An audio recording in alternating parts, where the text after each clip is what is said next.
তারা যখন খরচ করবে, টাকা পয়সা ব্যয় করবে, তখন তারা মধ্যম পন্থা অবলম্বন করবে। অপচয় অপব্যয় করবে না, আবার কৃপণতাও করবে না। আল্লাহ তাআলা বলেছেন, ওয়াল্লাযীনা ইযা আনফাকু লাম ইউসরিফু ওয়া লাম ইয়াকতুরু ওয়া কানা বাইনা যালিকা কাওয়ামা। রহমানের বান্দাদের বৈশিষ্ট্য হলো তারা যখন ব্যয় করে, টাকা পয়সা খরচ করে, তখন তারা অপচয় অপব্যয় করে না, এবং অপচয় অপব্যয় এবং কৃপণতার মধ্যবর্তী যে অবস্থান, অর্থাৎ মধ্যম পন্থা অবলম্বন করা, না অপচয় অপব্যয় না কৃপণতা, মাঝামাঝি যে পন্থা আছে, যতটুকু প্রয়োজন ততটুকু তারা খরচ করে। এই গুণটাও আজকাল আমাদের সমাজে অনেক কমে যাচ্ছে। বিশেষ করে আল্লাহ তাআলা যাদেরকে একটু সামর্থ্য দিয়েছেন, টাকা পয়সা হওয়ার পর সেটা খরচ করার ক্ষেত্রে আমাদের কোনো মাত্রা জ্ঞান থাকে না।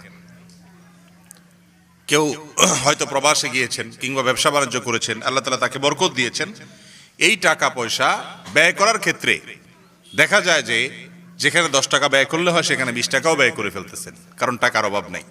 আল্লাহ তাআলার কাছে বান্দার প্রত্যেকটা পয়সার হিসাব দিতে হবে। বিধায় একজন ইমানদার তিনি রহমানের বান্দা হওয়ার স্বীকৃতি পেতে হলে আল্লাহ তাআলা তাকে দিয়েছেন বলেই তিনি অপচয় করবেন কিংবা কৃপণতা করবেন, এই দুইটার কোনোটার সুযোগ নাই। আল্লাহ রাব্বুল আলামিন মধ্যম পন্থাকে পছন্দ করেন। আমরা উম্মত হলাম উম্মতে ওয়াসাতা, অর্থাৎ মধ্যমপন্থী উম্মত।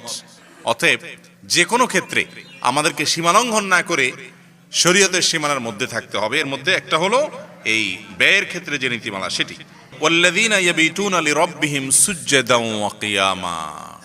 যে সমস্ত লোকেরা রাতের বেলায় আল্লাহ রাব্বুল আলামিনের সন্তুষ্টির জন্য সিজদা করে, রুকু করে, অর্থাৎ নামাজ পড়ে, তাহাজ্জুদের সালাত আদায় করে, রাত জেগে আল্লাহর সামনে দাঁড়িয়ে যায়, রুকু সিজদায় লিপ্ত হয়।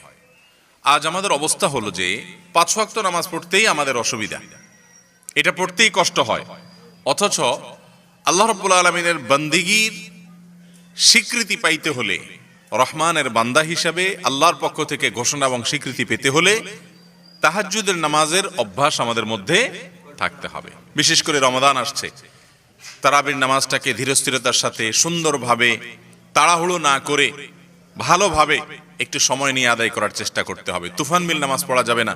সেই সাথে সাহারি খেতে যখন উঠবেন ভোর রাতে, তখন সম্ভব হলে একটু একটু করে 2 রাকাত 4 রাকাত নামাজ, সিজদা রুকু লম্বা লম্বা করে আল্লাহর সাথে কথা বলবেন এবং রহমানের বান্দা হওয়ার জন্য চেষ্টা করবেন। আমরা অনেকেই আছি আজকাল যে তাহাজ্জুদের সময়, বিশেষ করে রমজান মাসে ভোর রাতে যখন আল্লাহ রাব্বুল আলামিন দুনিয়ার আসমানে নেমে আসেন, বান্দার সাথে আল্লাহর সবচেয়ে ঘনিষ্ঠ সম্পর্ক হয়, এই সময়টাতে শুধু সাহারি খাওয়া নিয়ে আমরা ব্যস্ত থাকি। অথচ এই টাইমটাকে আমরা সাহারি প্লাস করতে পারি। সাহারি প্লাস, সাহারিও খেলাম, আবার পাশাপাশি 2-4 রাকাত নামাজও পড়লাম। বছরের অন্য সময় আপনি উঠতে পারেন না, কিন্তু এই সময় তো আপনার উঠা এমনিই লাগে। তাহলে সেই সাথে আপনি চাইলেই রহমানের বান্দাদের মধ্যে শামিল হওয়ার চেষ্টাটা এই মাসে আপনি শুরু করতে পারেন।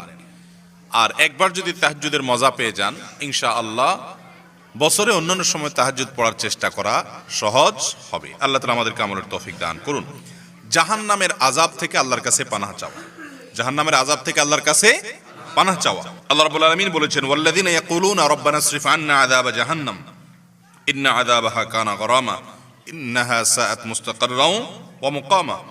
রহমানের বান্দাদের আরেকটি বৈশিষ্ট্য, তারা আল্লাহর কাছে বলবে, আল্লাহ জাহান্নামের আগুন থেকে, আযাব থেকে আমাদেরকে দূরে সরান।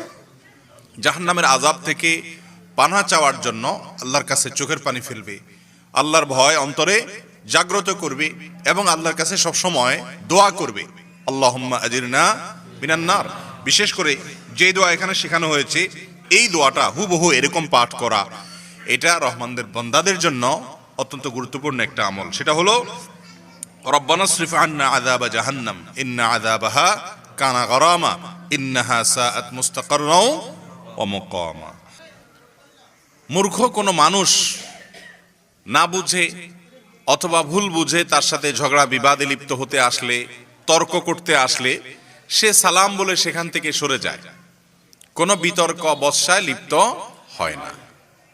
এটা একজন ইমানদারের গুরুত্বপূর্ণ একটা বৈশিষ্ট্য এবং রহমানের বান্দার একটা গুরুত্বপূর্ণ বৈশিষ্ট্য, যার বন্দিগি আল্লাহ গ্রহণ করবেন। মানুষের সাথে কূটতর্ক, ঝগড়াঝাটি এবং মানুষের সাথে বিতর্ক, এগুলোতে জড়ানোর স্বভাব তার মধ্যে থাকবে না। নবী করিম সাল্লাল্লাহু আলাইহি সাল্লাম বলেছেন, মান তারাকাল মিরাআ ওয়া ইন কানা মুহিক্কান, যে ব্যক্তি ঝগড়াঝাটি বিতর্ক এগুলো করে না, অথচ কেউ তার সাথে ঝগড়া করতে আসছে, বিতর্ক করতে আসছে অন্যায়ভাবে, তার অধিকার আছে, সে সত্য কথা সঠিক কথাটা বলতেছে, তারপরেও নিজের অধিকার কথা যদি বলতে যায় কথা বাড়বে, গ্যাঞ্জাম হবে, তর্ক হবে, ঝামেলা হবে, এটা জানার কারণে সে ঝগড়া বিবাদ করে না, তর্ক এড়ায়া চলে। যদি এরকম করে কেউ, তাহলে নবী করিম সাল্লাল্লাহু আলাইহি সাল্লাম বলেছেন, তার জন্য আমি জান্নাতের মাঝে একটা প্রাসাদের দায়িত্ব নিলাম। জান্নাতের প্রাসাদের দায়িত্ব নেওয়া মানে হলো জান্নাতের দায়িত্ব নেওয়া, কারণ জান্নাতের ভেতরকার প্রাসাদে যেতে হলে তো জান্নাতে অটোমেটিকলি প্রবেশ হবে। এই জন্য তর্ক এড়ানো এটা অনেক ভালো একটা গুণ, কিন্তু তর্ক করা এটা ভালো গুণ। আমাদের সমাজে দেখা যায় যে কথায় কথা আমরা অনেকে গন্ডগোল, ফাসাদ, তর্ক বিতর্ক এগুলোতে লেগে যাই। রাস্তাঘাটে, বাসে, পাবলিক প্লেসে, যেখানে সেখানে, কর্মস্থলে, শিক্ষা প্রতিষ্ঠানে আমরা মনে করি যে যে কোনো বিষয় নিয়ে গন্ডগোল ফাসাদ লাগাই দেওয়া, হই হুল্লোড় করা, তর্ক বিতর্ক করা, ঝগড়াঝাটি করা, এটা বোধহয় খুব বেটাগিরি। এই জন্য আমরা বলি যে অন্যায় দেখলে আমাদের মাথা ঠিক থাকে না, আমি চুপ থাকতে পারি না। হ্যাঁ, এটা ঠিক, কোথাও যদি অন্যায় হয় সে অন্যায়কে বন্ধ করার চেষ্টা করতে হবে, হাত দিয়ে, মুখ দিয়ে, যতটুকু সামর্থ্য আছে ততটুকু দিয়ে অন্যায়কে বন্ধ করার চেষ্টা করতে হবে। কিন্তু অহেতুক তর্ক, বৎসা বিতর্ক, বিশেষ করে যেগুলোর কোনো আলটিমেট সমাধান নাই, শুধুমাত্র কথায় কথা বাড়বে, যার যারটা তার কাছেই থাকবে, মুখটা নষ্ট হবে, সময়টা অপচয় হবে, নিজের চরিত্র নষ্ট হবে, মাথাটা গরম হবে, এ জাতীয় ক্ষেত্রে নিজেকে, বিশেষ করে যখন কোনো মূর্খ মানুষ না বুঝে সে তর্ক করছে, তার সাথে কথা বললে কথা আরো বাড়তে থাকবে। এই টাইমে যে ব্যক্তি সালাম বলে সেখান থেকে সরে আসে, ওয়া ইযা খাতাবাহুমুল জাহিলুনা ক্বালু সালামা, মূর্খরা যখন তাদের সাথে কথা বলে তখন তারা বলে সালাম, মানে তুমি তোমার মতো থাকো, ভালো থাকো, তুমি আল্লাহ তোমার ভালো রাখো, আসসালামু আলাইকুম বলে সে সেখান থেকে চলে আসে, মানে কথা বাড়ায় না। এটা হলো রহমানের বান্দাদের একটা গুরুত্বপূর্ণ বৈশিষ্ট্য। এই বৈশিষ্ট্যটা বলা যত সহজ, আমল কিন্তু এত সহজ না, কারণ এই সমস্ত পরিস্থিতিতে মাথা ঠান্ডা রেখে নিজেকে নিয়ন্ত্রণ করতে পারা, এটা যার তার দ্বারাই সম্ভব হয় না। আল্লাহ তাআলা আমাদের সবাইকে এ ধরনের পরিস্থিতিতে রহমানের বান্দার যে গুণ বৈশিষ্ট্য সেটা অর্জন করার, ধারণ করার তৌফিক দান করুন।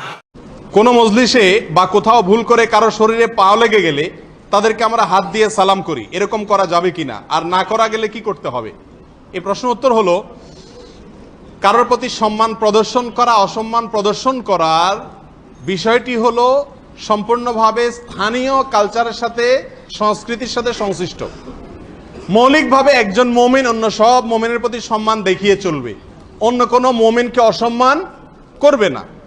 আমাদের সমাজে কারোর শরীরে পাও লাগা মানে তাকে অসম্মান করা, এটা আমাদের সমাজের একটা সংস্কৃতি, কালচার, দৃষ্টিভঙ্গি। সেই হিসাবে কারোর যদি শরীরে পাও লাগে, তাতে যদি ওই ব্যক্তি অসম্মান বোধ করেন, তাহলে তাকে সরি বলা বা তার কাছে মাপ চাওয়া এটা বিধেয়, এটা সঠিক। কিন্তু একই কাজ যদি আরবে হয়,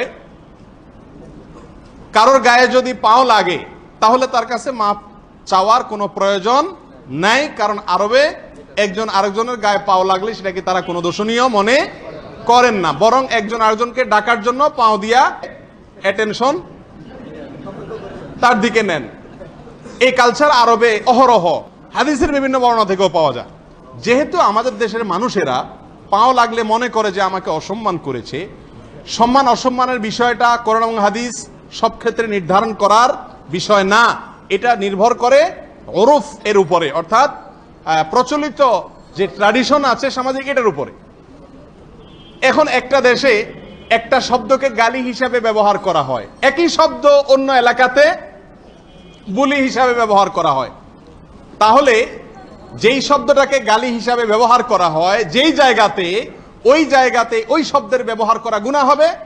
আবার একই শব্দকে অন্য জায়গায় যদি বুলি হিসাবে ব্যবহার করা হয়, সেখানে ব্যবহার করলে কোনো গুনাহ হবে না, কারণ এটা রেওয়াজ বা ওরফের সঙ্গে সংশ্লিষ্ট বিধায় আমাদের দেশে কারোর গায়ে পাওয়া